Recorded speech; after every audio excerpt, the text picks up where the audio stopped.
There's something that has somewhat baffled me about, well, there are a few things that have baffled me about this MAGA movement. But the main thing is it is steeped in the iconography of patriotism, of the revolution. It's we the people. It's on the buses. It's all about fealty to the Constitution and reverence for the founding fathers. And yet they are supporting an individual who seems to, if this were the revolution, I mean, they'd be Tories.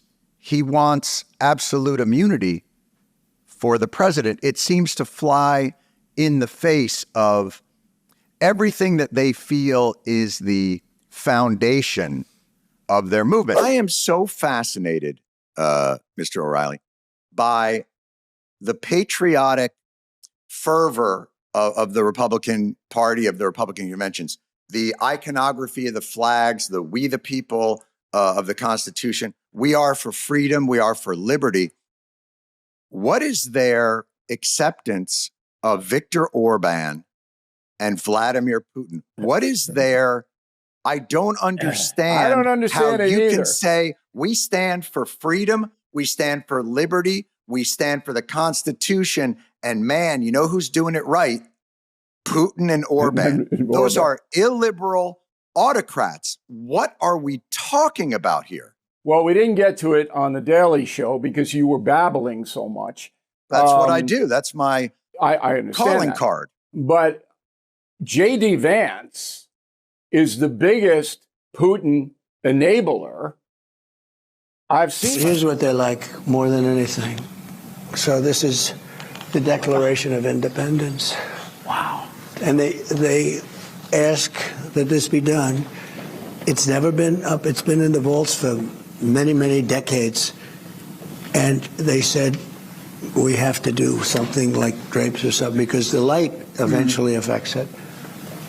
And it's very cool. Oh my gosh. Isn't that great? Just went up yesterday. Wow. Think Joe Biden would do this? I don't think so. Do you think he'd think of it? Do you think he knows what it is? Donald Trump's made a statement about wanting to deport American citizens. Do you have that in front of you? I've not seen that statement. Can you please quote where that comes from, that he would like to deport American citizens? He said it in the Oval Office. He said he wants to go for homegrowns next, people born and raised in the United States. Citizens. Do you have anything? And then do you have anything besides your word on that? I have not seen that. So beyond your word, do you have the source of that? I would love to see that clip or that transcript of him saying he wants to deport American citizens. There is a clip online. I encourage people to just Google Donald Trump homegrown, deporting homegrown criminals. It is something he said in the Oval Office. Well, you understand how television works. We have these fancy earpieces. I like to get very few instructions from my staff while you and I have a conversation. But we are in search of that clip as we speak. So as you and I have this conversation for the next several minutes, we'll be looking for that clip. But let's keep digging in on this idea. They're great facilities, very strong facilities, and they don't play games.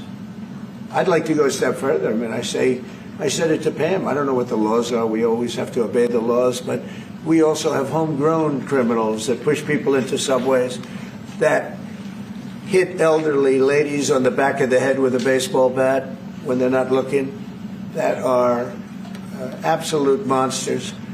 I'd like to include them in the group of people to get them out of the country, but you'll have to be looking at the laws on that, Steve, okay? The framers of the Constitution said that every person, not citizen, every person within the jurisdiction of the United States has due process. That has been violated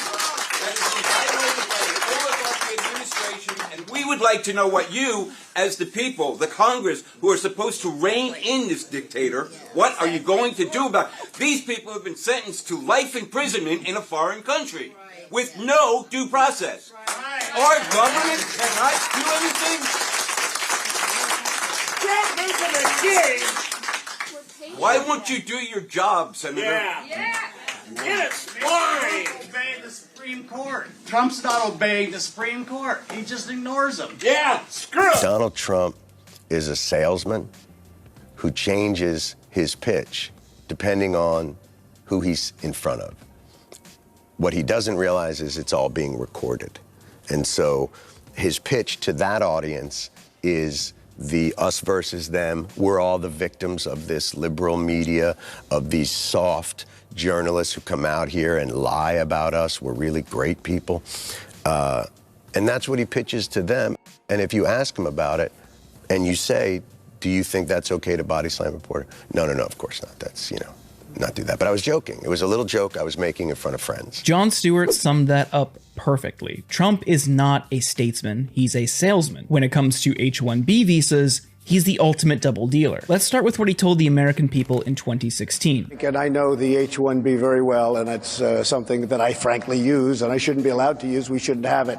Very, very bad for workers. And second of all, I think it's very important to say, well, I'm a businessman, and I have to do what I have to do, and it's sitting there waiting for you, but it's very bad.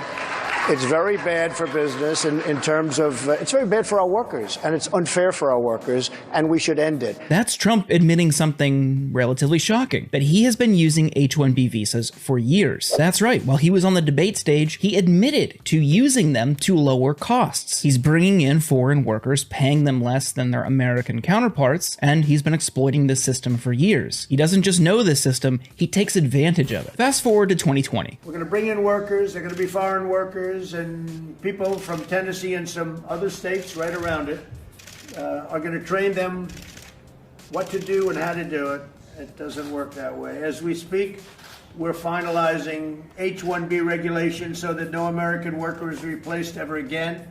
H-1Bs should be used for top, highly paid talent to create American jobs, not as inexpensive labor program to destroy American jobs. Now Trump is playing the savior. He's claiming he's going to fix this system. He wants to protect American jobs. But let's be honest here. When a guy admits to exploiting the system, how much trust does he really deserve? And here's where it gets even richer. Trump wants to hand out green cards to international students who graduate from U.S. universities. You graduate from a college, I think you should get automatically, as part of your diploma, a green card to be able to stay in this country. And that includes junior colleges, too. Anybody graduates from a college, you go in there for 2 years or 4 years.